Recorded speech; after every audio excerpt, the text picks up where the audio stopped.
about this man who, so he's suing his baby mama for telling people that he won the lottery. I didn't get to read the article because but when I saw the headlines, I was like, oh yes, I am here for it. Sue So, girl. so wait. So who? So okay, is he tripping because he told, like, she just told his business? Like, did she tell somebody that owes child support? Let me click into this thing because let me see if it gives us a little bit of the story. Mm,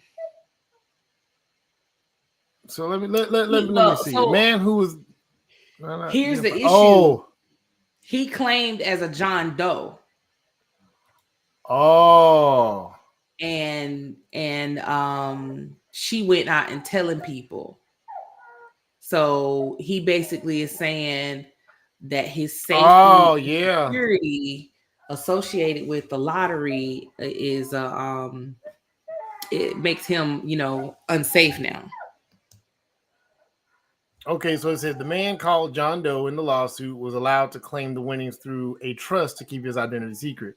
But his daughter's mother, identified as quote unquote Sarah Smith, told his father and stepmother about the windfall despite signing a non disclosure agreement. Oh my God. So Yep. she signed an NDA. The Mm-hmm. pair signed the NDA on February 8th, a couple of weeks before he claimed the prize, with Smith promising not to tell anyone other than her significant other, daughter, and their attorney that Doe won the money, where he was and his other assets. She also agreed not to tell anyone how much Doe would give his daughter. The agreement was created because of the unique safety, security, and privacy concerns associated with winning the lottery, and to avoid irreparable harm of allowing the media or the public in general to discover John Doe's identity, physical location, and assets. Mm-hmm. Ah, That man's listen, here for his safety, and I am on his side. Sue, John, baby.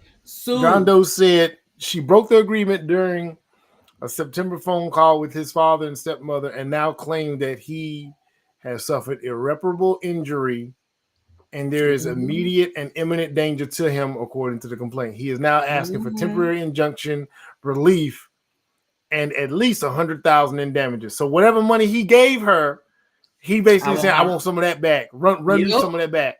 Uh-huh. I love it. I love it. Y'all gonna quit messing with people. You know what? Hey, listen. She broke the NDA. This ain't nothing. First of all, I don't Mm-hmm. know what it is about legal documents and legal proceedings that be having people thinking that they can just say, "Oh, to hell with it. It's not real." Did you see this damn Twin Flames thing on Netflix?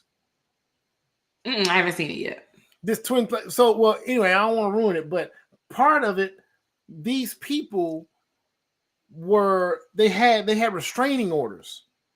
There were some people that filed restraining orders because what these Twin Flames people was telling some people was that your ex is your twin flame, and by Mm-hmm. anything and everything you need to go after your ex. You need to pursue them. You need to go ahead and pursue that relationship. So these fools were doing that. They were some of them were basically, by the legal definition, stalking their exes.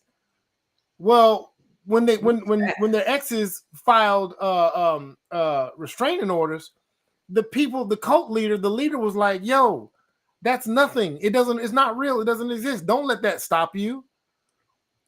So yes, one of the ladies was arrested when she ended up in the same place with this guy, and I forget how much time she spent in jail. Like, Wow. legal people be thinking that this stuff is a game, and you know what it is, Chef? At one point in time, these things weren't taken seriously. As Yeah. women used to file Mm-hmm. restraining orders and nothing was done about it. So Mm-hmm. nowadays, these courts and these states and these counties and cities, they can't afford for this shit to go left no more because they started getting sued. Yep. So these NDAs, these legal documents that say, "Hey, you're supposed to keep your mouth shut or keep your distance," hey man, you can't play around with these people. Hell yeah, I'm all for it too. Then shit, by I'm all telling means. you, I'm on my sue any and everybody game for the rest of my days. Oh my Run god. up on me if you like. I'm just gonna sue you. Period. You You oh ain't wait, even you gotta you sign no NDA with me. I'm just gonna sue you on GP. I may lose, but I bet you ain't gonna bother me no more. but yeah, if you bothering people, absolutely. I'm agreeing with that. I think we gotta stop people gotta stop playing with people. Mm-hmm. People got to stop playing with people. This isn't a situation where you get to harass, you get to sign an actual agreement that you are not going to speak on this, That's the and then crazy you part. violate that, man. Please, You literally signed something saying you won't do it and you did it I, anyway. you know what I wish? I wish that in his agreement, the NDA stated, if you go speak on this, you now have to give me back whatever I've given you. Mm. But I'm pretty sure being that they got a child together, there are certain stipulations, child support, lifestyle. You know what I'm saying? There might be certain things in Maybe, there. but remember he got the winnings through the trust. So I'm sure the trust is already set up to take care of the kid. But Yeah. what that means is you get the child support minimum or the child support minimum and nothing else, and then everything else goes for the kid. So your dude is a billionaire and you getting $300 a month. Like Because you yo, open like your mouth. yeah. Keep your damn mouth shut. Like don't tap into this kind of stuff. Like I mean, serves her right. I mean, I hope this doesn't in any way, shape, or form affect his daughter. I'm Yeah. sure it won't. Like I'm pretty sure that man gonna make sure that baby's gonna be good, especially when she Mhm. comes of age. But man, stop playing with people. Chef says she finna start suing all y'all too. So y'all come Everybody. after her. Y'all getting a lawsuit. Period. Do you think we oversue? Let's be honest. In America, do we oversue? Tort reform is necessary. So yes, I Okay. do think there is a level of oversuing. I think we oversue companies, Okay. but we don't sue each other enough.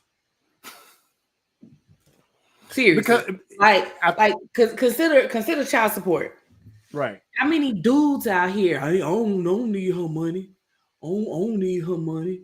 Because child Right. support is thought of as you need it versus no, this is just helping to This is take just care of the child. due. Yeah, this is due. Right. Yeah. This is your reimbursement for money that you spent. But we got so many dudes running around here thinking, I don't need nothing from her. That, these women, they deadbeat moms.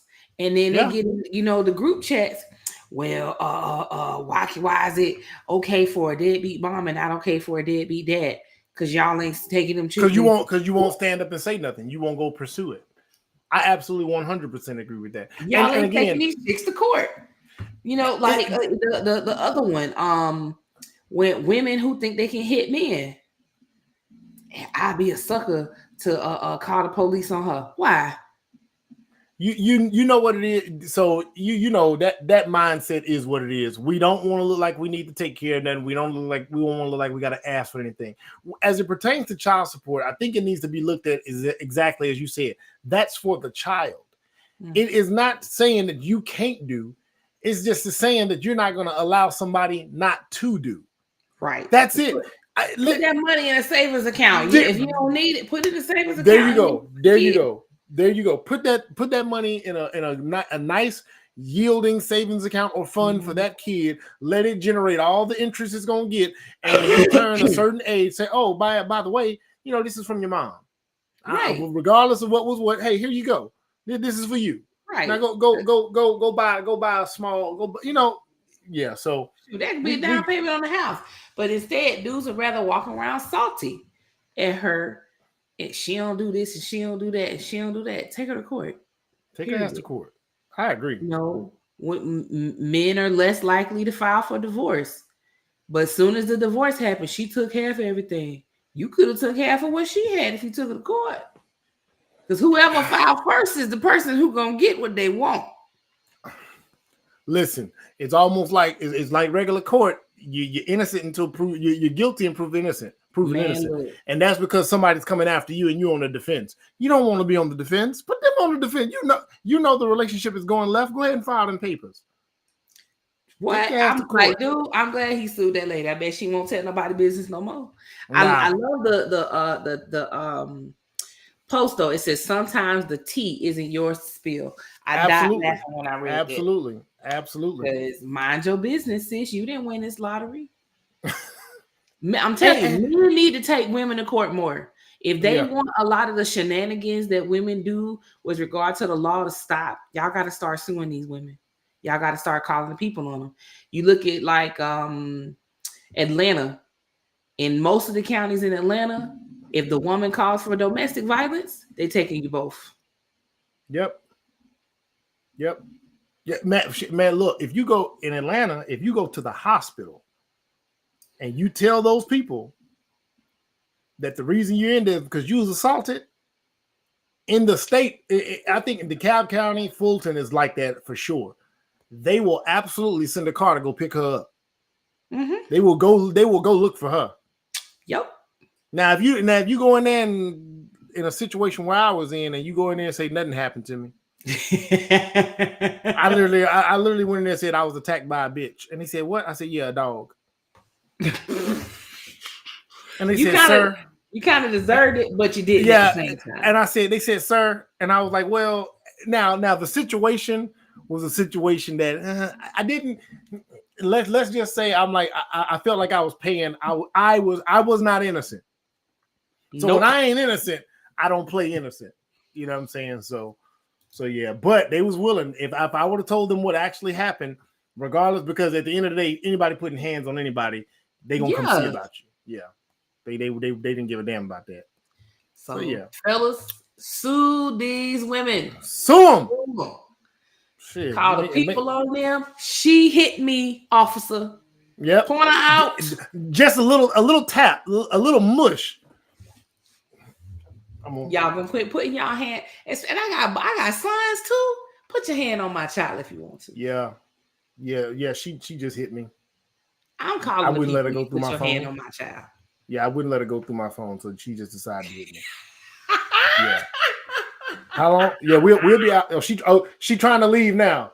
She trying to leave. Let me give you her address. You want her phone number too? Absolutely. Snitch, tell right on it. Absolutely. I love it. I ain't let her go through my phone. Yeah, because you know that's gonna get these. You know that's getting dudes hit. Dudes getting the shit side. Look, dudes getting the shit side. That this little thing. Pow. And I mean, that's a topic for another day, but yeah, man. Yeah. We gonna have to really dig into that one day. Yeah, really dig into that one for sure. Anyway, so look, I'm gonna get a little bit into this hot one. Straight men that now this is so. There's a video, you know, I got a video, man, and I tried to make it through the video. I really do try to listen to stuff. When you have biases, your biases are there. You there's no denying it. It is what it is. So I struggle with my own bias, and I try to remove my brain and just kind of like go into a space where I can, maybe accept or listen or be a little bit more open to whatever the discussion or the idea is, right? Yeah, bullshit, but let's go. Yeah, so straight men, straight men that have sex with men, to me, it automatically on its surface is an oxymoron. I have not been convinced otherwise. However, I know, Chef, you could be somewhat more open-minded. You get more liberal than us sometimes. So usually if you can't rock with it, can't nobody rock with it. I feel like if Chef can't, and who's our other sister that be on here with us sometimes? Angela. Bessie and Angela. But y'all three, when y'all say it's a no-go, I am convinced it's a no-go. Here this dude go. Hold on, bro. Hold on, wait a minute. You said you were finna take a bath. You said you were finna take a bath. I did. Yeah, that was like 2 minutes ago. Nigga, that was 15 minutes ago. That wasn't no 2 minutes, bro. We only been on for 2 minutes, boy. You must boy. Lift your arms up. Put your arms up put your arm up to there. I don't want Sheffy. See that nigga fresh. What I'm gonna do? Okay, first of all, don't do that. Don't do that shit. Yeah, don't do that no You showed more. up. You showed up right in time for that little shimmy. So Man. so this topic, yeah. So you ain't gonna like this one. This topic, straight men that have sex with men. Since you Man, want to come in on, here man. shimmying, he said, "Come on, man." Oh no. I know. So I got a video again. I tried. I watched this video. I really tried to open my mind, be less biased, but I feel like this is a gay man having a conversation with a woman, and there's no straight man in the conversation. And to me, it's unfair for anybody to have a conversation about what straight men are doing without straight men participating in the conversation. And what me and Sheffy were talking about earlier is that a lot of straight men won't sit down because we'll dismiss it. And that's true. I believe that. So I'm going to go ahead and drop this video. It's a long video. Y'all tell me when to stop. I know y'all going to tell me when to stop because y'all going to hear some bullshit like I did earlier. So get ready for this one here. Welcome to the Modern Intimacy Podcast, a show about mental health, sex, relationships, education and tips, and those private things we need to talk about more publicly without restrictions. I'm your host, Dr. Kate Balistreri. A licensed psychologist, certified sex therapist, packed couples therapist, and sex addiction therapist, I know that mental health is directly tied to the quality of our relationships and our sex lives. I'm passionate in my desire to smash stigmas and shine a light on societal issues that may be negatively affecting our lives, relationships, and sexuality. During this podcast, I will also give you practical answers and insights to questions you've been wondering about. We should all have fulfilled, happy lives, and we get there by erasing shame, consciously digging deeper, building healthy connections, and by getting curious together. Thanks for joining me. Let's get started. Hi, everyone. Welcome back to the Modern Intimacy Podcast. Today, I want to start by reading a question that one of our listeners sent in. And just a reminder, please send us your questions and we're happy to answer them on the show when we can. So this question comes from a woman who says, my husband and I are in an open relationship, but a couple of days ago, my gay bestie told me he saw my husband on Grindr. This blew my mind because my husband has always said he's straight. So how can that be if he's having sex with men? Can he really be straight, or is he bi or gay? And is there anything wrong with what's happening here? So to answer this question, I wanted to bring on a very special guest and dear friend, Dr. Joe Court. Dr. Court runs this amazing practice in Michigan, and he's the author of the book, Is My Husband Gay, Bi, or Straight? This question comes up a lot about whether or not straight men can have sex with men and still be considered straight. So I wanted to bring you on, and I'm so grateful for you being here today so we can answer this question. Thank you. I'm happy to be here. When you hear this question, I'm so curious about the first place that your mind goes when someone's asking you this question of, can straight men actually have sex with men? It goes to, I guess in my mind, it's kind of a ludicrous question because straight women are sexual with other women all the time. We even have a word for women in college, you know, the term lugs, lesbian until graduation. And so everyone understands that, and she graduates and she's, you know, being playful with it. But when it's men, it's like there's no wiggle room. This is what I always say. When a man has one non-heterosexual thought, he's stigmatized. When a woman has one non-heterosexual thought, she's fetishized. Both are problematic, but she gets a little room, he doesn't. She gets a little room because the idea of her sexuality is that it still caters to the male gaze. Whereas when a man has one non-heterosexual experience with another man, immediately that does what? It produces a disgust response. And that disgust response, it takes away his heterosexual identity for both men and women. I'm really surprised at how many women, I think women get scared, you know, they get scared because it might mean that he's really gay and I'm wrong and they're going to lose everything. Yeah, I think that's a really good point. There also are a lot of undertones of homophobia in why men are so stigmatized. And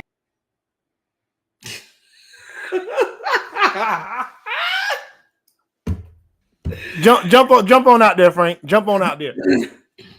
Next video. No, you can no. Tough it out. Tough it out. Okay. We are the straight men. See, that's the problem. We don't have this. We're allowing that's a woman and a gay man having this conversation. If us straight men aren't going to get into this and speak up on the behalf of the straight population, I ain't saying that we can't speak up on it, or no. We can end the video.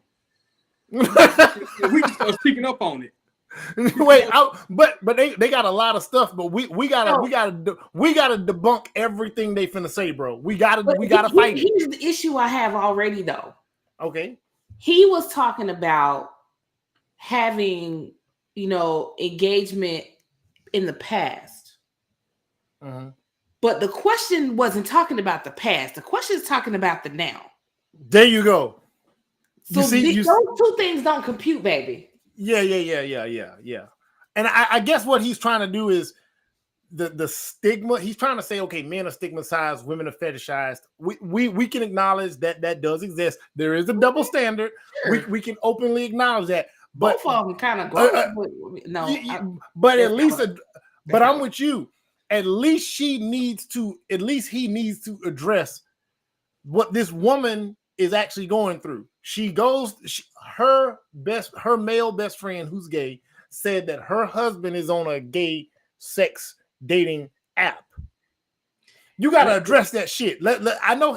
I think he's trying to go around the world. Yeah, and back. He is. And let me clarify what I meant by gross. I'm not meaning being homosexual or anything that's gross. I'm meaning the whole undercover thing. I think is gross. Yeah. Because that's on both sides. I don't care if it's woman, female, whatever. If you're gonna be who you are, just be who you are. But we can get back in. It's stressing me out a little bit though, because it's like I'm telling you, especially that whole college thing, lesbian until graduated. That must be that don't happen. Where they do that at? I've never heard that in my life. They're white people. I've heard it before. I've never heard it at a black school before. I went to a PWI. I never heard that before. Yeah. So it's got to be in certain circles, because I'm not familiar with that at all, baby. Frank saying it was some hoes. I mean, man, go ahead, Frank. There's no science to it. It just is what it is. I don't care how you try to bring psychology or whatever. It's not even a double standard. It just is what it is. We don't operate the same. We don't think the same. We don't share the same perspective, because we live two different realities. It's just different. Accept that. That's all it is to it. They don't want to accept this. What they want to teach us is that as straight men, we got to accept that you can be straight and have sex with men. Okay. Well, I mean, okay. I don't know if we're gonna watch more of this, because I'm curious. I'm kind of curious, but at the same time, I'm not. I'm telling you, we got to jump into it. Yeah, I already know it. Okay, video time. 3 minutes in. 3 minutes in, y'all throwing haymakers. Y'all, because this woman. I'm with you when you're right, but some of this is like, you're like they tripping. Yeah, listen, I thought they was tripping too. I'm the pansexual one here. Yeah. So, that's why I'm like, if Sheffy, y'all giving me pause. I'm like, if Sheffy gonna give it pause, then it need to be paused. But hey, man, Frank, sit back. You know what I'm saying? Just he's bullshit. There are much greater consequences for men in terms of how they relate to their masculinity if they are to have more fluid sexual experiences. So I'm curious about how you help men make sense of this, and how you help their partners make sense of kind of what they're sitting with in terms of all of these layers of sexual experience. That's such a great way to say it. There's so many layers.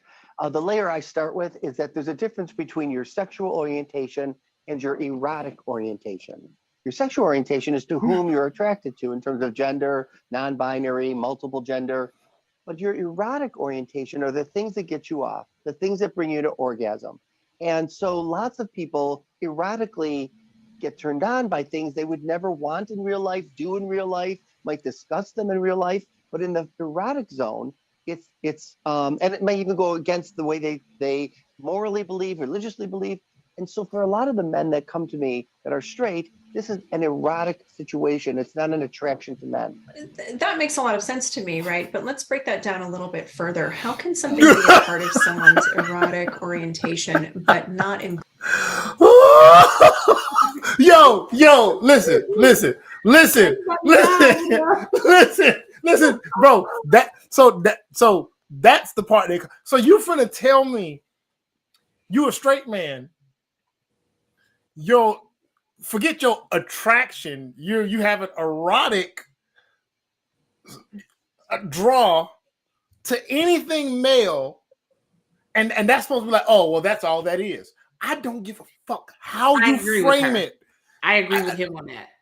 No, okay. Yeah. Chef, I'll explain to you why. Why.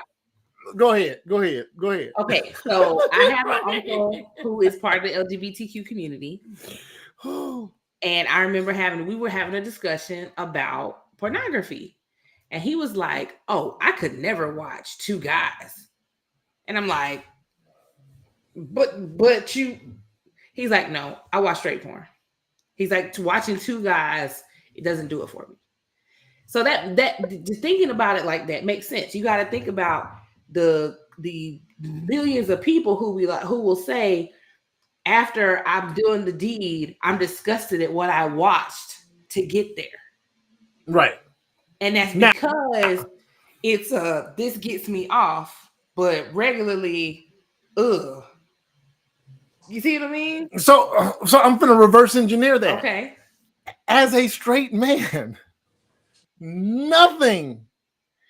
There's no version of reality where two dudes playing tummy sticks, sword fighting, bottoming, topping, however you making a pancake, whatever they do. That? I don't know what it is. I just a two body smashing, revert. What two dudes in any capacity, physically doing something romantically, sexually, does nothing. It's a look away. I don't want to see that. It's why is that on? So if that was to be my erotic excitement, I would then question what the hell I have going on. Because why does anything with another man get me, like men on men? Why does man on man? Why would man on man? So if my wife went through my phone and found gay porn, there's no explanation for that other than like, well, shit, that's babe. Like, okay, here's the explanation. My wife goes through my phone, she finds gay porn, and I'm saying, oh, babe, don't worry about that. That just get me off sometime. I just, that's just what I masturbate to. The fuck no. No. Now, and I don't care that it's reversed. That if I went through her phone and I seen two women and I'm like, well, babe, why are you watching that? I don't know. Something is just more sexy about two women. I wouldn't feel no way bothered by it because our brains operate even sexually different. So as a straight man, no, if one of my partners, if I came over to this dude's house, he chilling, you go to Frank's house, Frank got his drawing table set up, he got a beer, he chilling, he doing the thing. Oh man, come on in. And on a big screen, it's two dudes doing their thing, and he just sitting there drawing and drinking a beer.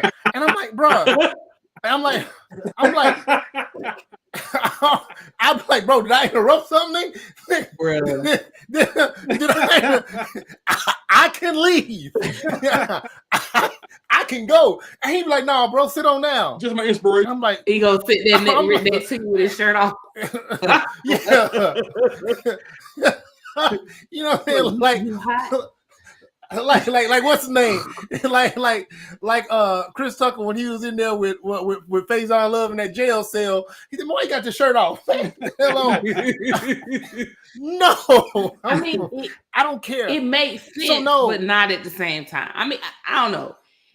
There are many things you can be erotically attracted to versus overall attraction. Does that apply in this case? I can't say yes or no.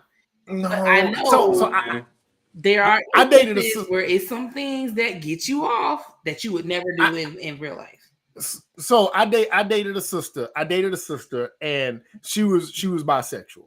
And she said that she was into porn, gay men porn. And I was like, why? And she explained it. She said because a man getting another man to submit is hot to me. She said, we can't get y'all to submit like that. Like, she said, it's just the domination. And she's like, and the way she explained it, I couldn't wrap my brain around it, but I knew that was something that I couldn't get into it. But she has an attraction for men anyway. So however that works, it works. I have an attraction for women. And so if I find two women doing their thing, I'm not gay, but I find two gay women doing their thing, all right, that still works. There's no reality where I enjoy seeing men naked and bumping uglies where it's okay. And that's not some sort of homosexual fixation. So for them to try to take that and divide it where there's an erotic and then there's an attraction, and you could say, stop playing with people. Because there's some woman that's going, I guarantee you there's women that are like, you know what, okay, that makes sense. And then it does make sense. Blowed out. It doesn't change how I feel about it, but it makes sense. Because it's no different in the mind of a straight man. Our erotic attraction and our sexual attraction is still based around women.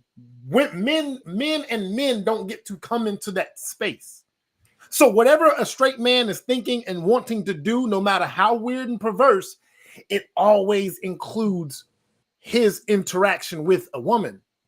It never includes him interacting with a man. The moment it includes him interacting with a man and desiring that and fantasizing over that, okay. I ain't saying you're gay. I'm saying you something other than straight. You something other than straight. Man, these folks are trying to make people as retarded as they are. Simple as that. That's all it is. Just the dumbest mess, man. It's like they trying to separate the yolk from the egg white and making this own thing. You know what I'm saying? If that makes sense. Yeah. That makes sense. But it doesn't work in this realm. You know what I'm saying? Like you can't keep on splitting the atom. I mean, you can't. And not create something that's perverse. I'm talking about the ideology. Mm-hmm. Right. To me, the ideology is perverse. Like you cannot say, well, I'm just attracted to, no, you know what? I'm not even attracted to that, but I like it. It doesn't make sense. Yeah. Watch this and it made me tingle inside, but I can't engage in it because how does that make sense? Something that's something other than straight. Right, so here's a question, because you just said a second ago that it's always a straight man is always thinking in terms of another woman.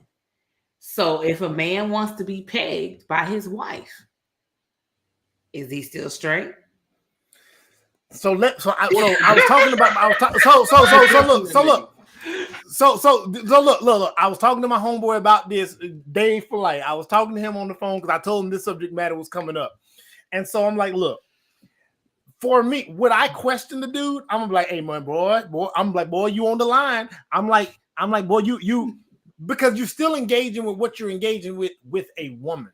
Now you're choosing to be dominated in a fashion that I find reprehensible, but at the end of the day, by the definition, you're still participating in heterosexual sex. So I got to be fair to the letter of the law. Now, my brain, when you ask me if that's what that dude doing, I'm like, damn, bro. Okay, I mean, well, your business is your business, and I ain't shaming you, but we ain't the same. See, we different. So I'm strict. you lenient, if nothing else. You know what I'm saying? So whatever, because at the end of the day, we all have the same erogenous zones 99% of the way. So if you like your prostate teased by your old lady, and by all means, hey, it's still a woman that's doing it, bro. I ain't gonna shame. I ain't gonna say nothing to you about it. You can don't come try to tell me, hey, bro, you need to try. Nah, bro, I'm good. I'm good on that. So, but it's question. It's one of those things that's like, but why, bro? Why? But I don't think it should be questionable because again, it's still engaging with another woman. But a lot of people will be like, oh, well, if you'll let your girl do that, or you'll let a man do it. The same way two mouths can be whatever. Yeah. So, no, real talk.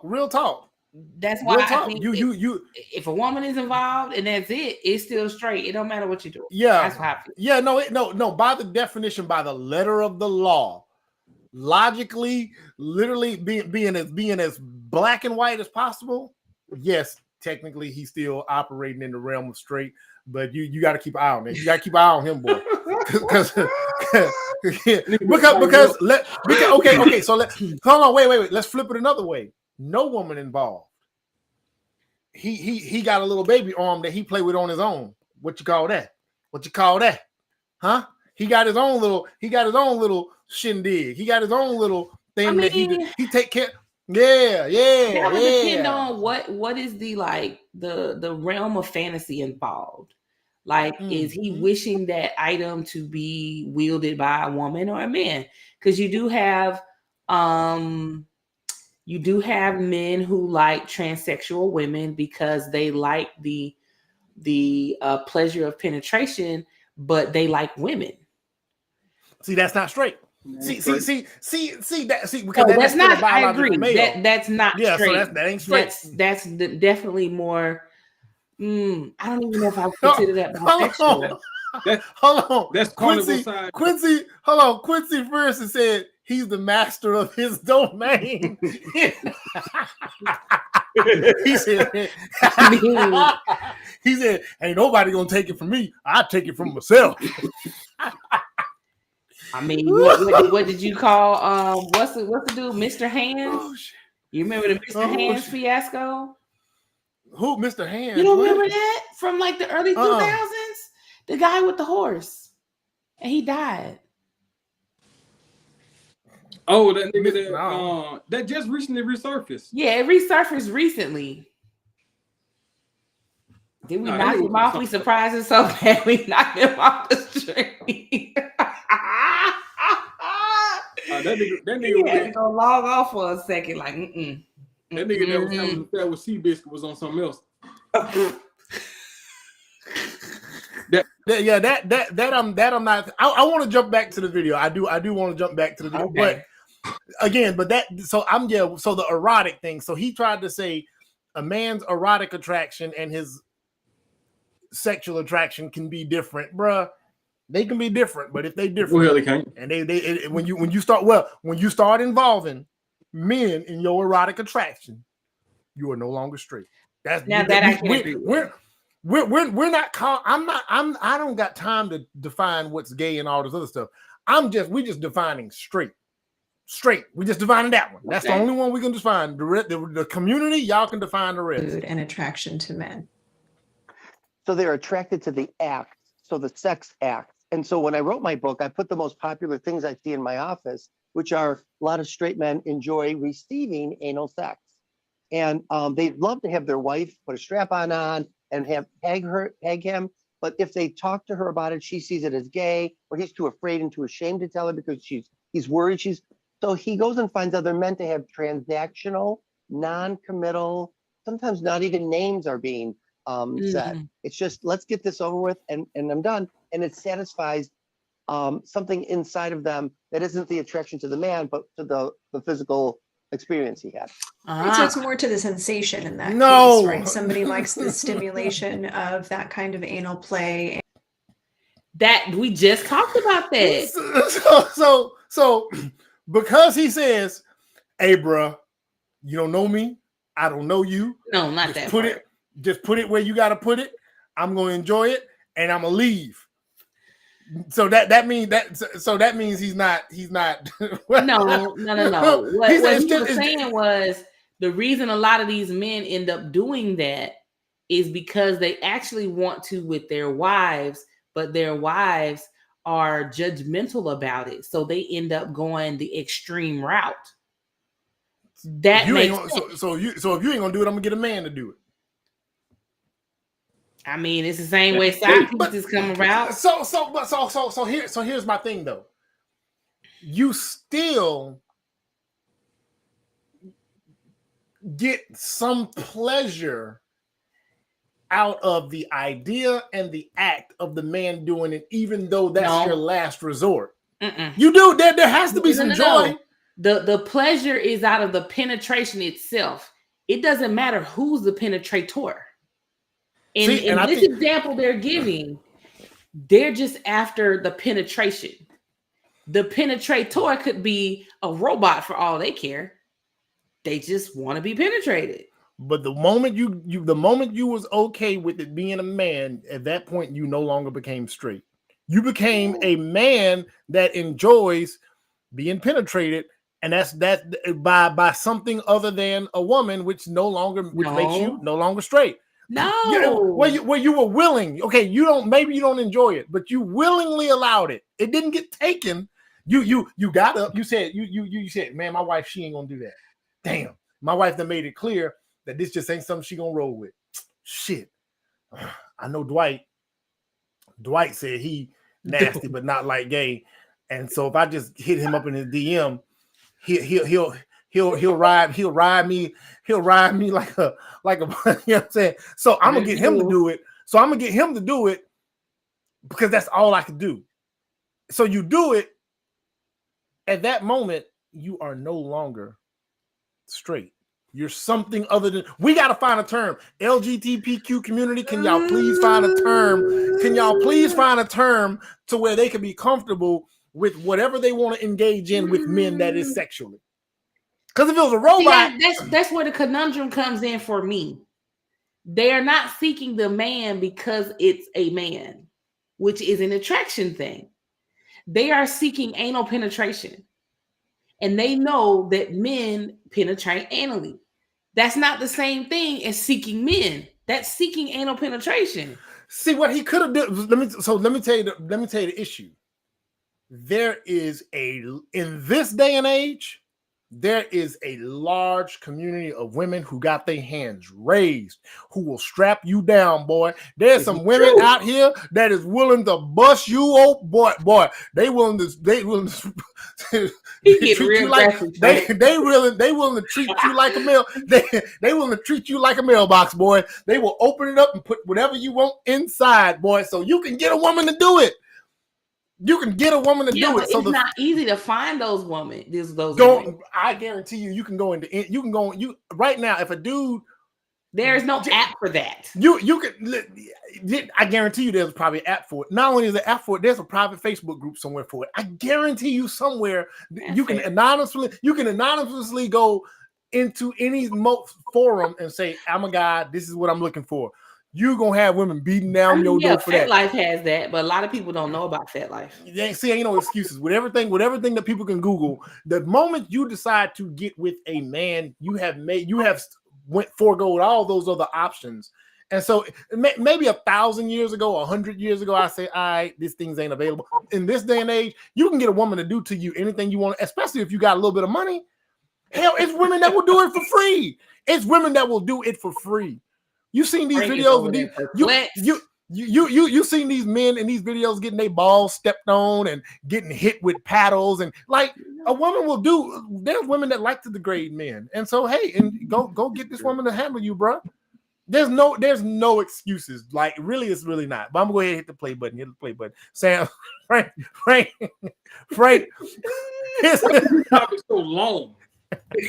And they feel safe. We gotta represent men play in that space with them, then bringing it to their partner, or maybe they felt humiliated with their partner, or like it might be a power shift that they're not ready for if they are partnered with a woman, because for a lot of people they overcouple the ideas of topping and bottoming with power in their relationship.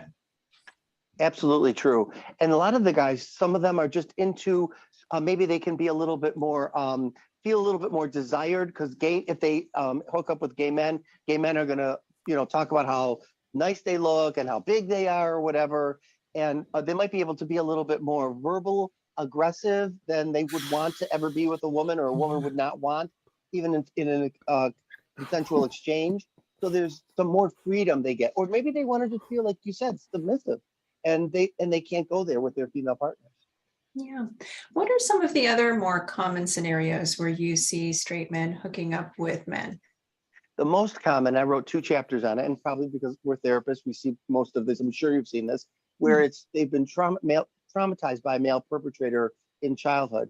So I call it, we talk about trauma reenactment, returning to the scene of the sexual crime. So they're reenacting, they're not sexual urges, they're trauma urges. They've gotten eroticized, and the man is completely unhappy with what he's doing. It's not a satisfactory experience. Whereas with the gay or bi men, they come back and they have all kinds of shame and all kinds of guilt, but during the act, they have all kinds of fun. That's not necessarily the case for men who have been sexually abused. So, in fairness, now we discuss trauma a lot. That area where anybody is again essentially returning to the scene of the crime of their trauma, that part right there, I don't judge that. If that's the case, by all means, you got some other stuff going on. But so I like to separate that from the free lifestyle, free loving, free living. I want to do what the hell I want. I like to separate that from a trauma response.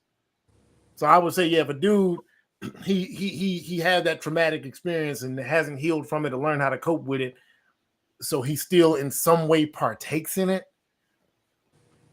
I don't get it because I haven't experienced it, but that's a whole different thing from homeboy just deciding I'm gonna have bro sex.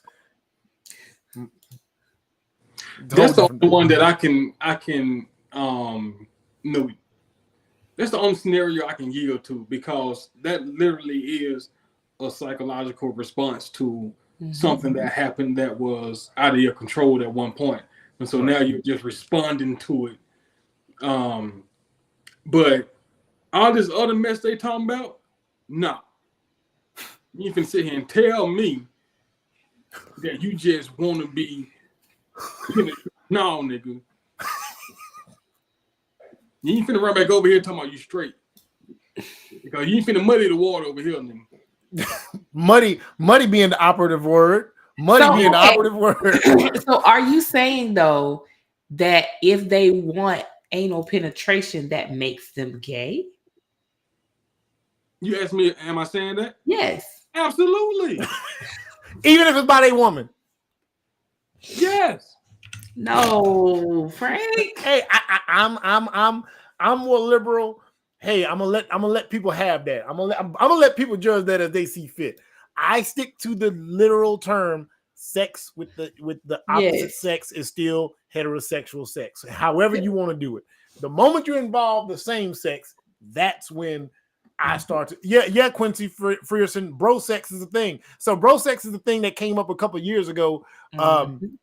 Yeah, he said, is bro sex a thing? Yeah, because dudes started, basically straight men started to say, oh, it's not an issue that I have sex with my friend because that's a bro, so it's bro sex. So I would never do it with anybody else. I would only do it with my friend because we need each other to get each other off from time to time. Maybe we going through a dry spell and we just I'm gonna give him some head, and then he gonna give me some, and then but we just gonna get through this. We gonna get through this dry spell, brother. And then when we get through this dry spell, we can go. Yeah, that's considered bro sex. Ooh, child. They playing 2K, and it's like, damn, bro, when the last time you got laid? Man, it's been a minute for me. It's been a minute for me too. Shit, bro. I mean, if you ain't gonna tell nobody, I ain't gonna tell nobody. I'll just I mean, whatever. What's the noise? What's that little noise? Whatever. That's what they just go. Now that's what friend does for. Remember that Martin stand up? You see what happened when nigga puff pass? That's how it started. I mean, puffing and passing is like kissing. Do I need to go find the scene from that Martin stand up? Remember Martin did that stand up some years ago?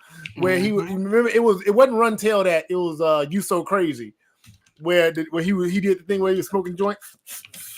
Man, I got something I want to tell you. Man, go ahead and spill it, man. Tell me what's on your mind, man. You sure, man? Man, can I suck your dick? You know what I'm saying? That's what it was. If you remember Run Tell That. I mean, not Run Tell That, but it was the other one. Yeah, so there have been those moments. That's why you don't smoke. Y'all smokers out there. I don't know. Frank said y'all smokers. Frank said y'all weed smokers. Y'all got some questionable. Y'all might have had some questionable moments, man. And they don't call it a gateway drug for nothing. Wow.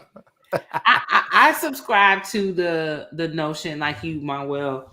If the act is with a woman, it's still straight for me. Yeah, I don't care what it is. You just have some men who want to be in a submissive position by a woman, and anal is usually the way they get that fix. Man, he better let her put him in the figure four. Right, choke me out. That's it. As far as it goes. Some of them like that too. You got dudes who date larger women for those types of things. Yeah. Yes. Yeah. Was it Rule 34, Rule 43, one of them? I'm gonna hit play again. Straight men who are sexually abused, or the straight men. Yeah, sorry. No, the straight men who've been sexually abused, when they're with these other men, they can even feel that they're doing something that is not aligned with who they are. Right. I'm really glad that you brought that up, because there are so many men who experience sexual abuse at the hands of other men, and they often will struggle with ideas about what that means in relationship to their sexual orientation. And they may have even been told things by the perpetrator that would give them the impression that their sexual orientation is different than how they understand it to be. And that's why they were chosen for victimization. So it's really important to differentiate what is behavior based on pleasure or convenience or erotic orientation versus trauma that is compelled by a repetition or a reenactment of old trauma in the past. Absolutely.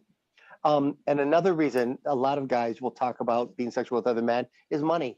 The exchange of money, getting paid turns them on. I've had several clients tell me that they're cash sexual. So that's the new term for them, right?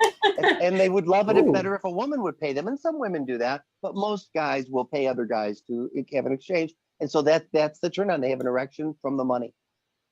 That's really fascinating and makes. Okay. See, this is when they take it too far. So this explains Diddy. This explains a lot of situations in Hollywood, I guess. I mean, hey, to get put on, what you willing to do? What are you willing to do to get this record deal? What are you willing to do to get this 10 grand? What are you willing to do? And nah, bro, no, cash don't turn me on. Cash don't. There's no amount of cash where I'm going to participate in something with a man. Can't do it. Can't do it. I won't be able to afford the therapy. After I do it, I'm gonna need therapy after I participate in that. So, and I can't afford that. There's not enough therapy.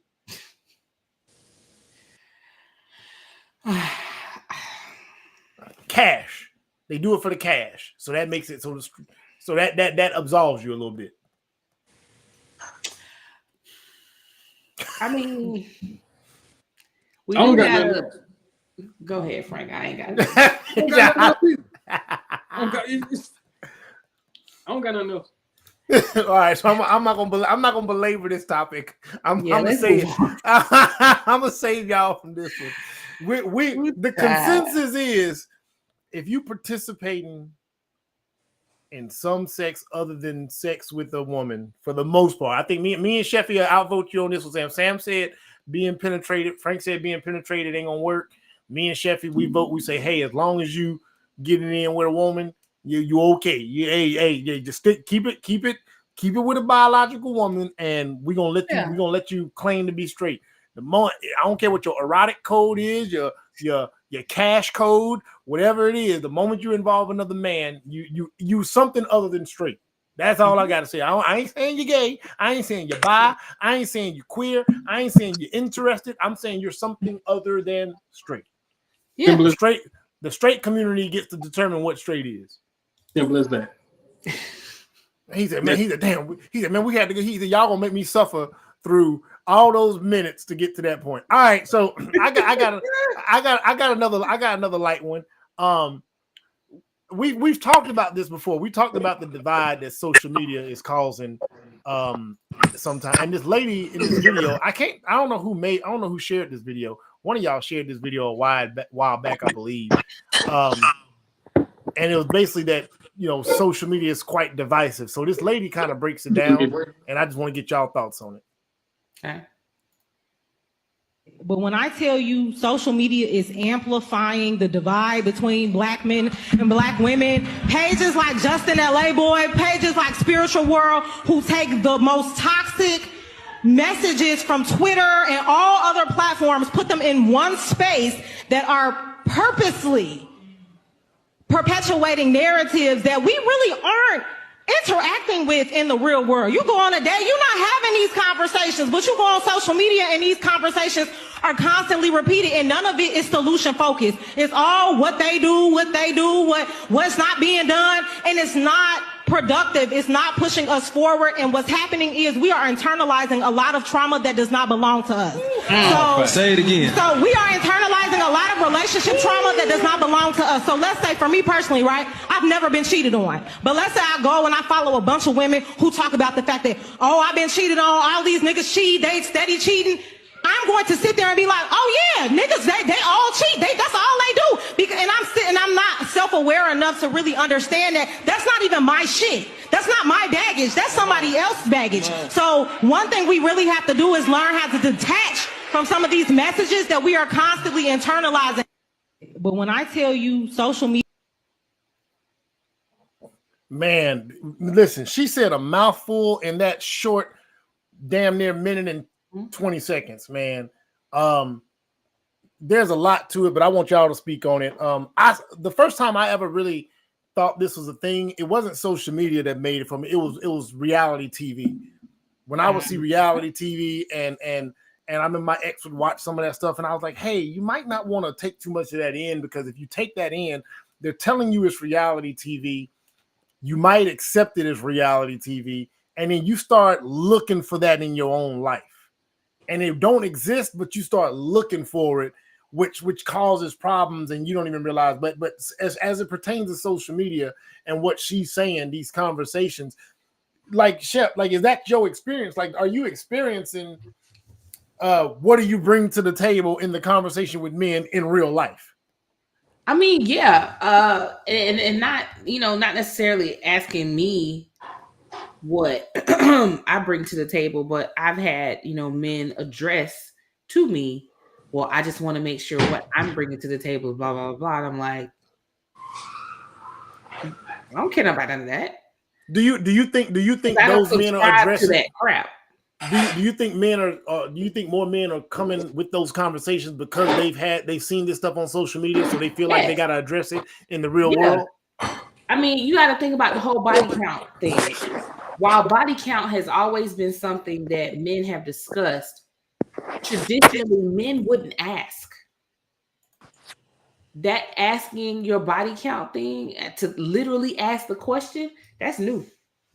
Most dudes would ask around about you. Yeah. And then determine whether they thought you had a high body count. Yeah. That was the way that it used to work, was especially because people date within their zip code or area code or where they are. And part of your vetting process is when you take her here, there, this place, that place, you're gonna run. It's likely that sometimes if you've been out and about, you're gonna run into a familiar. Man, you got so many times to get a hey big head or hey stranger hug when me and you out and about. You only got so many times, but everywhere we go, it's a hey stranger. All right, I'm judging you accordingly, and I'm moving a certain way. And so there was never a body count conversation, because you assume like, damn, you're pretty damn popular out here. Yeah, let me move accordingly then. Right. So things like that are what I'm seeing. The whole what do you bring to the table is one. The 50-50 conversation is another. Because these are conversations that people would just navigate amongst their relationships and deal with it accordingly. Plenty of people have been doing 50-50 relationships for the last 40, 50 years, but it wasn't a topic of conversation like it is now. Not everybody's grandparents had where granddaddy took care of everything and grandmama just kind of did her own thing. No, they was living 50-50 relationships back then too. Even the whole the conversation of the side chick. The side chick was never glorified, but it was present. And it was known. You had clean up women. Yeah. And it was just like, okay, sis, you do you, but when that woman snap on it and come after you, it is what it is. Now, it's this whole glorification of it. And social media is the culprit. Too many toxic behaviors are now celebrated. Right. You got to look at the instant dating and the dating a whole bunch of dudes at one time until one pops the question. When it used to be, you may have suitors, then you have commitment, then you have engagement, so forth and so forth. But you got people who literally like, I'm single until I'm engaged. And it's like, how do you get to engagement if you still inviting all? If you don't commit before, like how you like? It's weird to me. And see, and that's why I think they talking out the side of their damn neck. Because I have literally asked, I said, like, I remember the post years ago was, I'm not claiming a man until I'm a wife. I said, so how does it work when you're with this guy? Y'all been together for all this time. Y'all committed to one another. What are you gonna refer to him as?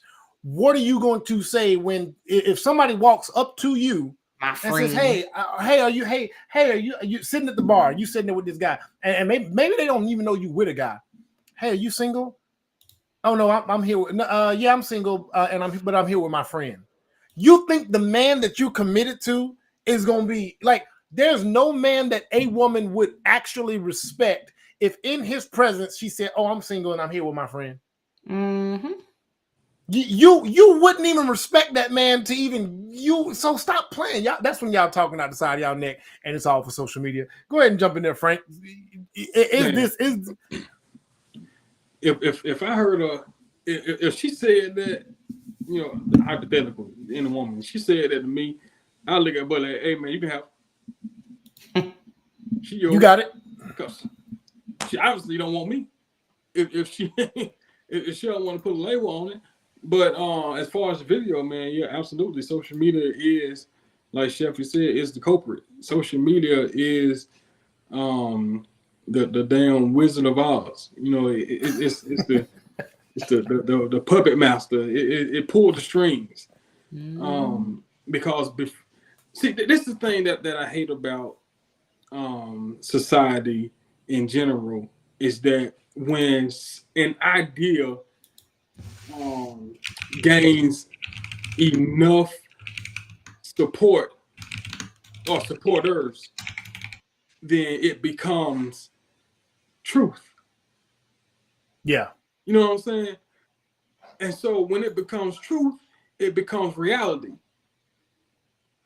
Whether it began as a truth or not. You know what I'm saying? If it's a lie and enough people believe it, that's true. Right. And so when people get on social media, it's like social media is like leaving a Yelp review on a restaurant. You're only gonna get people that's mad at the restaurant to leave a review. Very few people that had a good time at the restaurant are gonna be like, man, yeah, I had a blast. The steak was good. You can cut through it with a spoon. But no, you ain't finna get too many of those reviews. You're gonna get, man, that damn waitress. Or they had, I'm sick of these grass walls. DJ playing the music too loud. That's all. That's mostly what you're gonna see. So when people are constantly consuming this, whether it's their experience or not, they're just gonna take ownership of it as if it's happening to them. So now they're looking for these things instead of.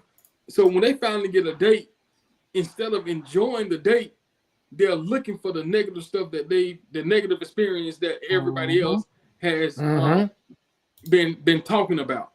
Yep. So now they see something that resembles what they've been hearing about and reading about. Oh, this is the worst date ever. Damn, you didn't give them a shot. Yeah. Like, is that actually what you're seeing? Mm. Or is that just what you're looking for? Because you're gonna always find what you're looking for, even when it ain't there. Yep. So now you got all these people online with the back and forth. And like she said, there's no solution. Everybody is airing out their grievances. And don't want to talk solutions. Saying, you know what? I hear this. What can we do to fix it? What's they next? They don't want to fix it. No, they want to air it out. I don't even think it's that they don't want to fix it so much as when, you know, they become so invested in the problem that they can't figure out solutions. Because they're invested in pointing a finger. It started here, it started there. But it's like we all had a part in it. Women had a part in it, men had a part in it, everybody had a part in it. But each side wants to sit and just blame the other instead. And it's like, you guys realize this is the problem. The division is the problem. Because everybody is trying to save their little feelings. Well, I don't want to get hurt again. I don't want to do this. And, you know, now you're going into the next relationship. Well, this man got to do this, that, and that for me. And then dudes are like, well, you got 3 baby daddies and you ain't make none of them do that. You know, what make you think you deserve? And it's like, you know, growth, man. Everybody deserves an opportunity to grow. Why is this a thing? But it's I don't even take social media serious most of the time anymore when it comes to relationship stuff, because it's all the same parroted message that's just being passed around over and over again for clickbait for some podcasts. Yeah. It really has become that. It really has become, we just want to get a bunch of eyes and a bunch of discussion going on around this thing. We know it's gonna get people in their feelings and arguing on both sides. So that's what we want to do. Let's trauma bond. Let's get everybody in the room and get them echoing, and then vice versa in the comment section, and vice versa, and vice versa, and vice versa. You know what I'm saying? That's what it's come to, and it's still this major divide. Outside of those that are actually having connections, you know what I mean? Again, you know, for all those that do have connections that have found a way and that are good, like, you know, hats off to all of y'all, all of us, and I feel bad for the people that genuinely are positive, but they're still in the world and there's all this negative noise. How do they separate themselves from this nonsense? Get off social media? Like real talk? No, because them being off social media is how we got here. So you think they need to get on social media and balance the nonsense out? Yeah. If more people saw more positive, and, you know, people say, well, you know, I posted something positive and nobody interacted with it. Keep doing it. All the negative stuff gets shared. Still post, regardless. Keep going. Man, I'm a shout out to sister Casey Brandon. Casey Brandon, I think this woman don't do nothing but drink water and post really classy pictures. Like, but they really artsy, really model-less. I think this woman don't do nothing but post quotes, drink water, and post her pictures and keep it moving.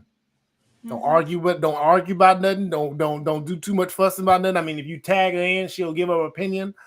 And there's so many like that. Rosie is another one. There's a lot of sisters. There's some brothers out there that do the same thing. Man, they do as much positivity as they can, and they kind of stay out the way. But eventually, they become recognized for it. So for those of you that do have a positive contribution, like Chef said, hey, I posted something positive, nobody interacted. That's okay. Keep doing it. Keep flooding it. And somebody's watching. Right. They're watching. Right. There's always somebody watching it. Honestly, I don't even think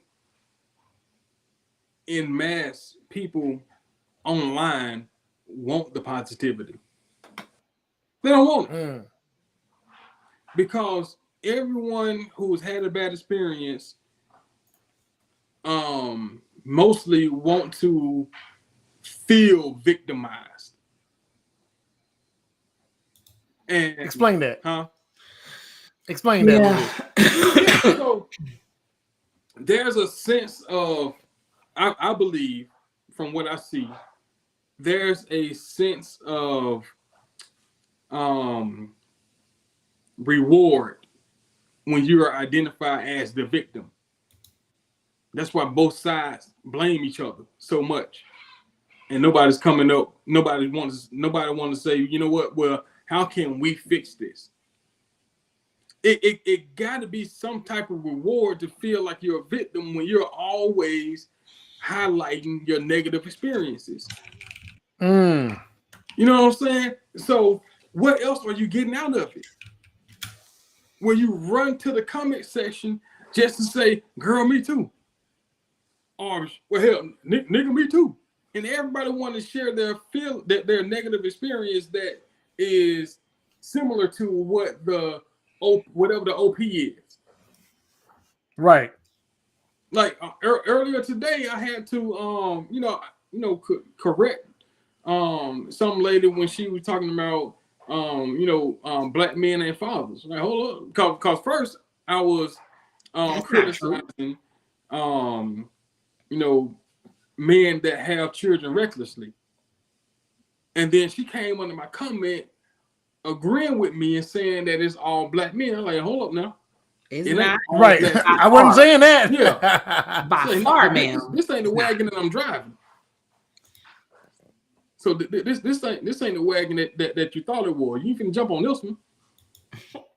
Unless you know what direction it's going in. So I'm gonna let you know. Now I ain't talking about all men. I'm specifically talking about these men that was used as an example. Three, I think it was Nick Cannon, Future, and who else? Country Wayne. Yeah. Sorry, now I'm speaking in terms of these dudes, and they are not the face of black men, because the majority of black fathers are actively taking care of their kids. Now, Country Wayne actively takes care of them kids. Huh? Not just financially. He's there. Yeah. Nah, no. I'm not saying that they don't. I'm not saying they don't take care of the kids, but I'm just saying black men in general. Sure, yeah. Typically take care of their kids. Mm-hmm. And that again, when there's negative narrative, man, I think there is, human nature does have a fixation with the negative. Mm-hmm. You know what I'm saying? Because we're naturally, it's our first instinct to be defensive. It's our first instinct to be, what does they say? Your first instinct is self-preservation. Mm-hmm. So the moment, so you're always looking for the threat. You know what I'm saying? Like, and I think that's a bad thing, because it helps, it saves your life. But man, when dealing with people and trying to socialize and enjoy life, man, you can't run around like that. Always on guard, man. No, that's not good. So yeah, I agree with the sister. Social media is definitely helping divide people in general, but black men and black women. These toxic conversations that's spinning around on social media, we got to find a way to redirect. That's what we do at the Best Conversation. This ain't a shameless plug. We trying to redirect. Y'all need to tune in this shit all the time, every time. God damn it. We gonna talk about the gays that ain't supposed to be gay and the black people that need to quit fighting. Go ahead, Chef. The worst part of it, I believe, in the divide is that we're comparing ourselves to other races. Yeah, man. God, I hate that. And the biggest issue there is, oh, well, you don't see this other race doing it. Yes. Oh my God, bro. They listen. There are very few things. Now, the things that are unique to us as black people, black Americans, but black people, the things that are unique to us, they are huge, right? But the number of things that we have similar to everybody else is like 99% of the same shit. Every time I hear somebody, I don't see white men complaining about their women. I don't see white women complaining about men going 50-50. And who the hell y'all been around? Who have y'all been around? Y'all ain't typing in the right hashtags on TikTok, because it's there. I've been in the presence of them complaining about their husband not working, them being breadwinners and their husbands not working. There's no thing that I've heard a black woman complain about that I haven't heard a white woman complain about. And conversely, there's not a thing that I've heard a black man complain about that I haven't complained a white man complain about. Now, the only men that I've never had conversations with, and I'm talking about all races, Hispanic, Latino, them too. Only people that I haven't engaged with, my Asians, I don't have those relationships. So I personally haven't just been around a bunch of them to hear. But from what I see and what you dig into online, all you gotta do is go to YouTube. Just go to YouTube and go see what they have to say about it. Those men and women, they tell a whole different kind of truth other than what we try to perpetuate here in the black community about everybody else.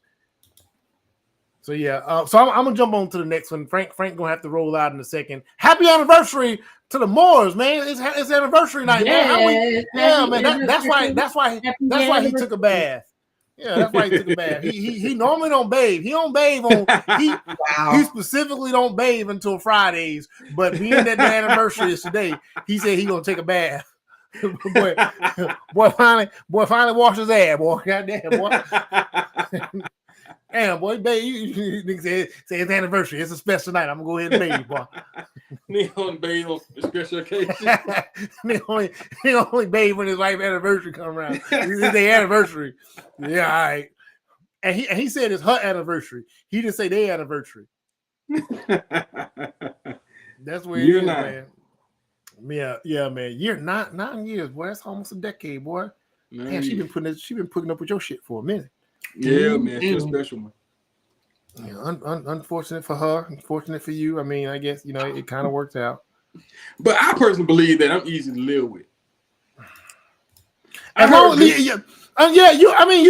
pretty easy to live with until somebody walk in there and you drawing and you got a beer and you got gay porn on the wall. Outside of that, wow. I'm playing. This man don't roll like that. Sam, what the hell going on? Oh, my bad. Shit, I'm just chilling, bro. You can turn on what you want. Grab a seat. Hey, you can change the channel. No, I'm finna leave, bro. You finish what you was doing. Change channel, man. Go ahead and change channel, man. I wasn't even watching that. It was just in the background. No. Oh, something else was on, and then that came on after it. I just ain't heard. Yeah, bro. So okay. So the last one. So I've been meaning to get to this topic, and Sheffy, don't lose it. Don't lose it on here. And Frank, you might leave on this one, but I want to know: do men love more authentically than women? Do men love more authentically than women? So how do you even answer that? Hold on. Listen, give me some context, baby, because I am about to go off. So the context. I got a video, and the context, the dude's gonna give the context. And so, but I want to, that's the question. And after we check out some of the video, I'm gonna see if y'all kind of see where he went, if y'all align with the thought. I think men love more authentically than women. Huh? Oh, this is what I mean by that. You said say it again. I said I think men love more authentically than women. And this is why. I can agree. But go ahead. Before you say your spiel, I'm gonna see where you're going. Now hold on, I'm gonna skip past the women because I'm gonna let But a man, I don't care what you do. You can whatever it is. Mm-hmm.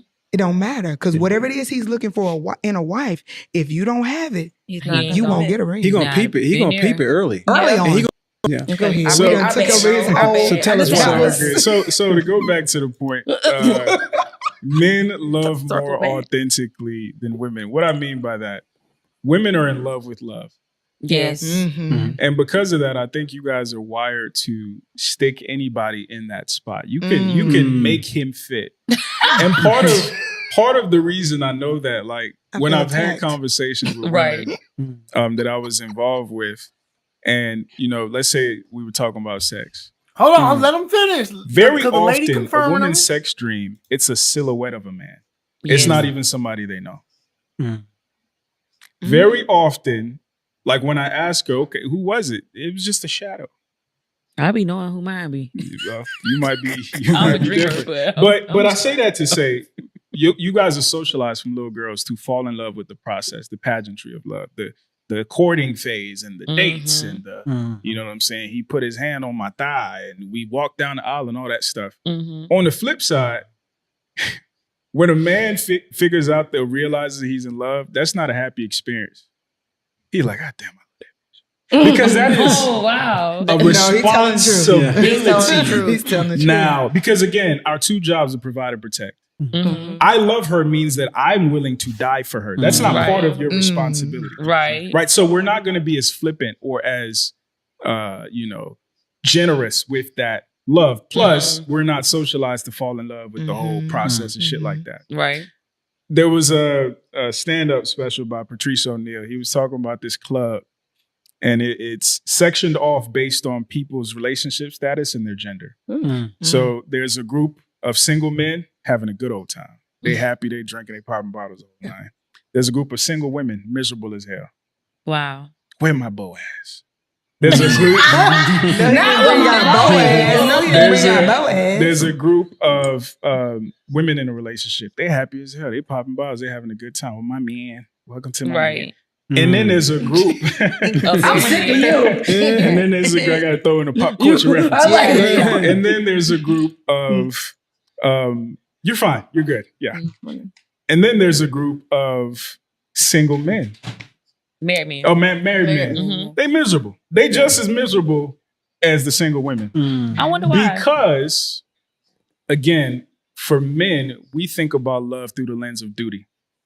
Okay. We think about love through the lens of responsibility. These aren't sexy things, right? No. We think of it as, oh man, That's I not have fantasy. to be ready to, you know what I'm saying? Yeah. Whatever it is, even if I don't want to, whether that's battle, whether that's work, whatever the case may be. As a single dude, you living for yourself, Right. Oh. but as a married dude, as a man in a relationship, you give a fuck about her. You care about her.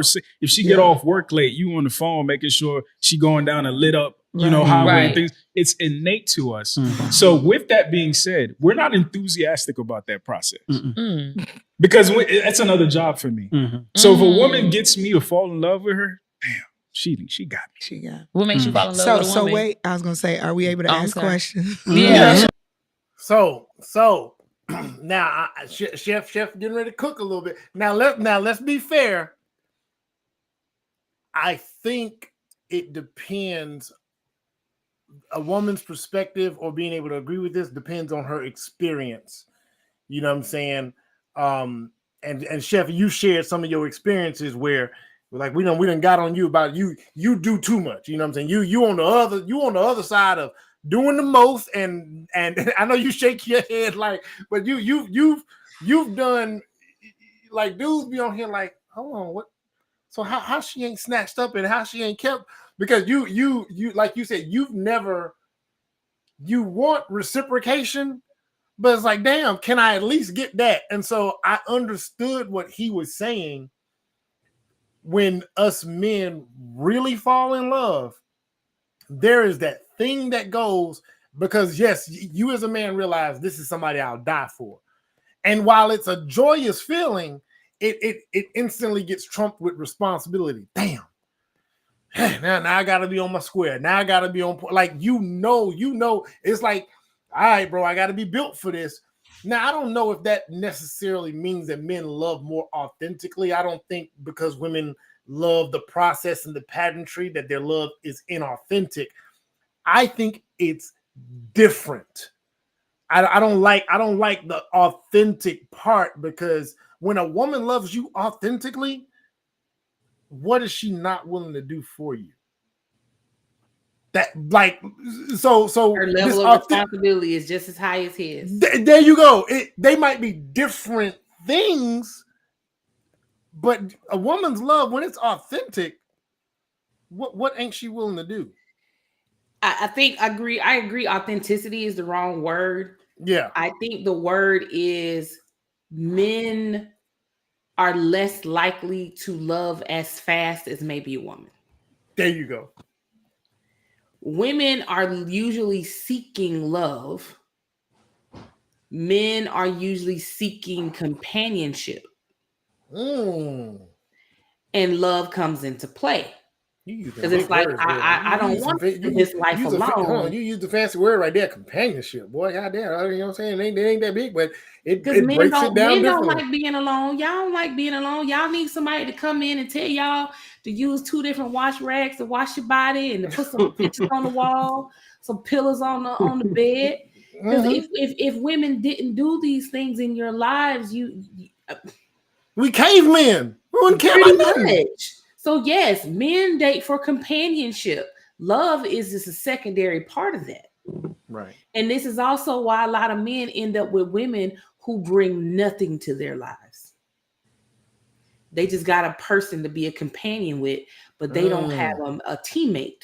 Because they don't vet, because being that we're not socialized for the love part, we don't vet for it unless we've been taught to vet for it. If you as a man haven't been taught to vet for a woman that is actually loving you and not being a companion, you are absolutely hitting that shit on the head. You will have a companion that don't really care much about you. Yep. And then they like, well, my wife won't have sex with me because she don't like you. She don't like you. Y'all each other's companion, but y'all don't actually like each other. But men don't stay in that relationship because of duty. Yeah. And then the whole companionship piece. I don't want to be alone. I think men are more susceptible to the whole I don't want to be alone than women are. Man, let me tell you something. I explained this to a sister whose husband kept taking her back after infidelities. And I remember I was like, why? They had kids together and they had been together for a stretch. And I said, how old is he? And he was getting close to 50. I said, he's scared to be alone. I said, he ain't trying to get back out there. I'm like, for him to get back out there, he knows what it takes. All right, I gotta physically get in shape. I gotta go. I gotta get the clothes. I gotta when I get my own place, I gotta get it right. We know what we gotta do to make it to where a woman wants to be here. And when he think about that work, he'd rather you get your shit together than get back out in these streets. Yep. And if you can string him along, but that I'm not saying this is justified, but this is often why a lot of men, when faced with the reality of this woman don't want to be with them anymore, they kill themselves, they kill her, like they end it all. Their reaction, because like you said, and I will admit it, because those men don't the being alone part, they'd rather be miserable with you than miserable without you. Because it's like, wait, I gotta go out and buy sheets and towels and tissue. Cause I ain't had to buy toilet paper in 20 years. Yeah. Man, it's been over 2 years since I bought toilet paper. I ain't bought toilet paper in this house. Yeah. I know that shit. Laundry detergent, soap, mouthwash, toothpaste. I don't buy none of that stuff no more. The woman always does it. The woman handles those little incidental things. I mean, shoot, now being divorced. Now, granted, I drive electric, so I don't have to deal with this as much. But you know how scared I be sometimes? Like, ooh, my tire pressure low. Who gonna do that for me? Who gonna handle that? Yeah. I mean, I handled it for 33 years previous, but now I'm just like, yeah, you got spoiled a little bit. You got spoiled a little bit by the manly duties. Yeah. Hey, look, I'm glad I ain't gotta do no cut no grass. Yeah. So Frank, would you agree that the term authenticity, the word authenticity or loving authentically isn't a fair one, or do you agree that men do love more authentically? It's not a fair one. I think men and women have the same capacity to love. It just shows up differently. Yeah. And of course, we're gonna look at our responsibilities in it as being more of the heavy lifting because it's what we have to do. Because it's our responsibility. Yeah, it's our responsibility. And I know when it comes to this stuff, I'm like an anomaly. And I say that because I actually enjoyed the process myself. And I've talked about this before. You old lover boy, ass nigga. I always been old lover boy. Damn. Like, man, it's like I and we talked about this before early on when we started doing these lives, that I actually enjoy planning. and getting things ready and figuring out what she likes and going out and making sure that she has what she likes. Like I enjoy that whole process. I enjoyed the whole process when we were dating, and I still do it now that we're married. But it's just that there's a certain enthusiasm and incitement that comes with pulling things together just to see how she responds to it. Hold on, did you so I think a lot of men do enjoy that. What I think he's talking about, once you know you're in love and now you're ready to face the world for this woman. When you knew that was the case, was you excited about that? Yeah, actually. Hell no. Because it's like I know what comes with it. It's I wasn't looking at it from a perspective of, oh, it's my duty. I know it's my duty and my responsibility. Right. But it's not something that I dreaded. You know what I mean? It's like, yeah, I didn't dread it, but I know I wasn't. I didn't dread it, but I know my mind calculates, so I become real literal. So like, and she gets on me about it all the time. I get very literal and very calculated. So the moment that I knew how I felt was the moment I'm like, all right, life. I become logistics, all the logistics. I'm like, damn, got me. You know what I'm saying? Pimp down, pimp in distress. And I'm like, all right, let's get it together.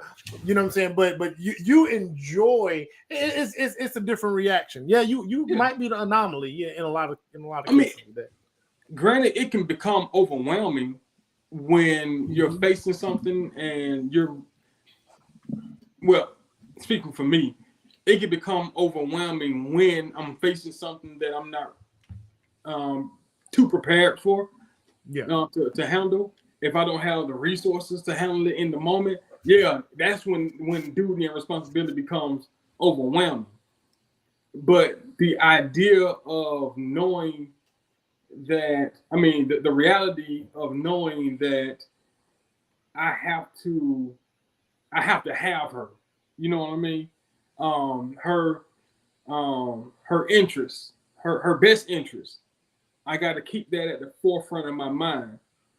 That didn't bother me. That realization didn't bother me because I was willing to accept everything that comes with the fact that I have her. You know what I mean? So it's like, okay, I love her and I'm willing to accept everything that comes with that. And because I'm excited about the fact that I love her, I'm excited about the fact that I have to take on whatever comes with that. Because I have that, you know what I mean? Because everything that encompasses me or the love that I have for her, I'm excited about all that because it's like, give me all that as long as I can have this. That makes sense?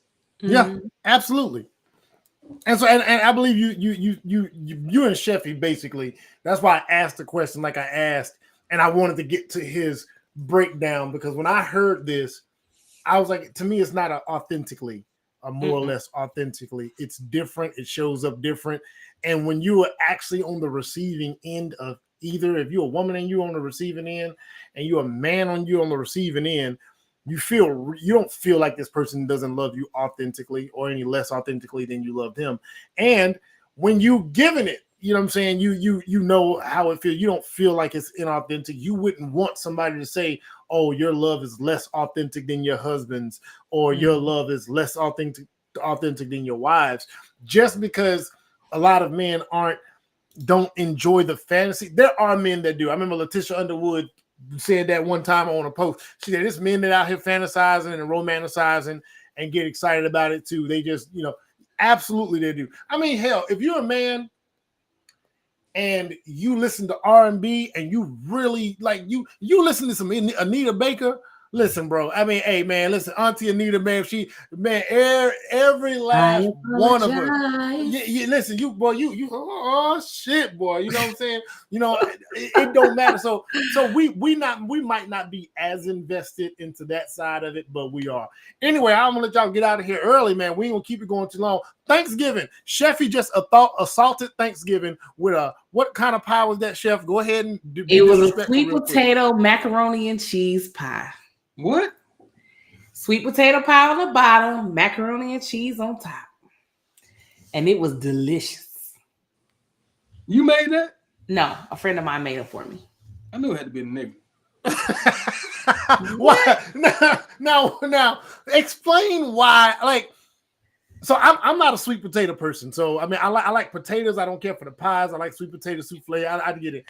But the mix, I like my mac and cheese too much. I don't want nothing much going on there. You throw me some bacon in it. You get the mac and cheese with a little collard green juice on the bottom of that thing. I don't want nothing. See, let me tell you. So I want y'all all to judge me very harshly right now.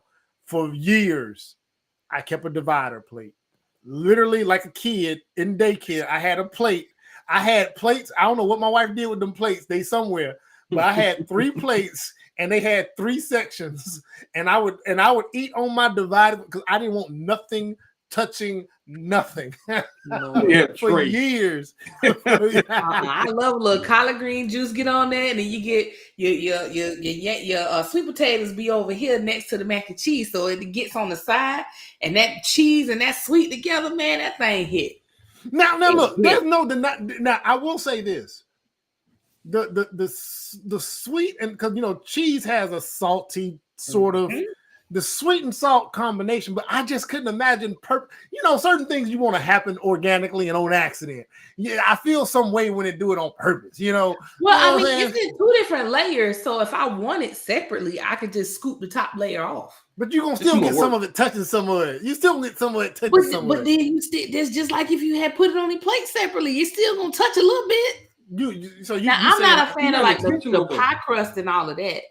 So it could easily have been just sweet potato souffle and mac and cheese. But it hit regardless. I don't know what cheese she used in that thing, but oh baby. See, I don't want to. I ate half the pie already. Hey Sam, look, Frank, she came on the show, the little baby was gone. And she had some pie. I said, I'll be damned. She done chunked that baby. She done chunked that. She chunked him to the side. She did him like this. Boom. He in the bed. He in the bed right here. Damn that. Right here. He was damn that. Don't ask for none either. You didn't want to share that pie. I got about another month before he started digging his hand in my plate. So let me get what I can get now. And you know that little baby fist, that little fist of food. That fist Can't of food. Separate them fingers, man. Yep. With them razor blade fingernails. Boy. That's like a pit bull jaws. You don't care. He got a death grip. You be about to fight them little babies. Like, give me my chicken back. They look strong too. Yeah, dude. I'm heading over that 90-degree angle. You can't pull the arm out there. Nah, man. Like they done stroked out like that. I started, man. So we going to doing a little Friendsgiving thing. Frank a little jealous because the friend is a friend I met by way of him. So we heading up to there, you know what I'm saying? All the couples linking up, you know what I'm saying? And so all I'm doing, so this year we're not hosting because last year we hosted. This year we just doing we hosted them last year. So that's two years straight, man. We done did the Friendsgiving without you, Frank. I mean, you know what I'm saying? You quite unfortunate. Anyway. Scandalous. But so this year we're not doing a lot. We're just doing the greens. I'm doing a brisket, a big ass brisket. That brisket, man, like that thing, man, it takes up the entirety of my boss down there. But he said, "Bye, chef." but I started cooking it last night, so I marinated it from Saturday until yesterday before I put it on, and so I pulled it out, got it onto where I'm gonna pat it down, dry it out before I do everything, dry the top before I do everything, my seasoning and my base and everything. And I'm sitting there, and then I hear this noise. Pow! I turn around, and the pan that I had been marinated in fell off the counter, and all that marinade and juice that been soaking and mixing for them days splattered everywhere. So I didn't have that. And you want that because you get to pour that, strain that off, and you can use that as your juice. And I said, fuck. Bree said, "What? Is everything okay?" I'm like, and I just stood there for like 5 minutes, paralyzed. She want me to help you? And my brain is trying to figure out how can I salvage this off of this floor. Can't salvage it. You can't dab it up and there was no salvaging it. That went bad. But other than that, the process is going good. It's gonna get pulled off. As soon as I get off this live, I'm gonna go pull it off, let it rest for about 2 hours before I cut it.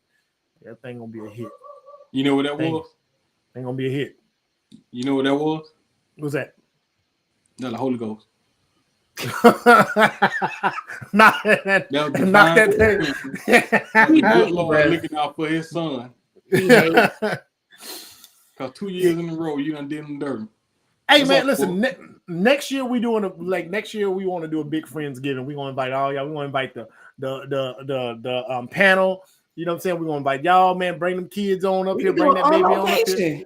Yeah, man. We're gonna do something. We were even thinking about getting a cabin and telling everybody this is the cabin location. Everybody, this is what we're gonna do. This is where to show up. Throw a little in so we can pay for the cabin and just do a good 2-day thing. First day get there, everybody cook, eat up all the food, drink up all the drink, talk a lot of shit. Do Pigeon Forge. That's halfway. Yeah, that's what we were thinking. Pigeon Forge. Yeah, that's the one we were thinking about. Yeah, it's nice out there too. Very. We went out there a couple of years ago to some cabins in Pigeon Forge. It was like right next to Gatlinburg. Yeah. Pigeon Forge is nicer than Gatlinburg to me. It is, and but you gotta be careful. Them little bear cubs will come shit on the damn balcony, boy. They'll come shit on the balcony in a heartbeat. You get up in the morning, you see poop on that balcony. Be careful, boy. And when they say put tops, when they say close the lid on them trash cans, you close the lid on them trash cans, boy. You'll find baby bear out there, and wherever baby bear is, mama bear ain't too far. Now I listen, I can roll with mama bear. Listen, you know what I'm saying? Hey, it is what it is. I ain't gonna have no problems out there. Like Shannon Sharp say, you see me and the bear wrestling, go put some honey on me because you better save the bear because I'm about to get the bear. You know what I'm saying? I want that bear. He said, you see me and the bear wrestling, you put some honey on me and you get the bear. You worry about the bear. You know what I'm saying? But yeah, man.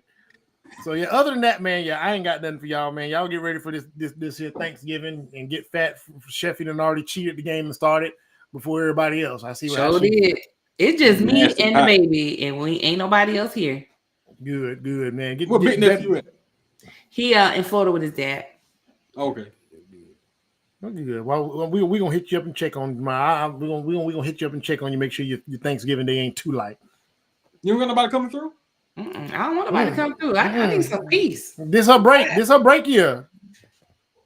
This her break year. Trust me, man. You man, years and years of doing stuff, planning stuff. When you get a year where you got to do the minimum or nothing, I might not necessarily bed till 1 o'clock. Man, watch them sorry ass Cowboys play, and then you know what I'm saying, and then that be it. All right, y'all. Y'all have a good night. All right, This is a little bit of a Thanksgiving special. All right, y'all. All right.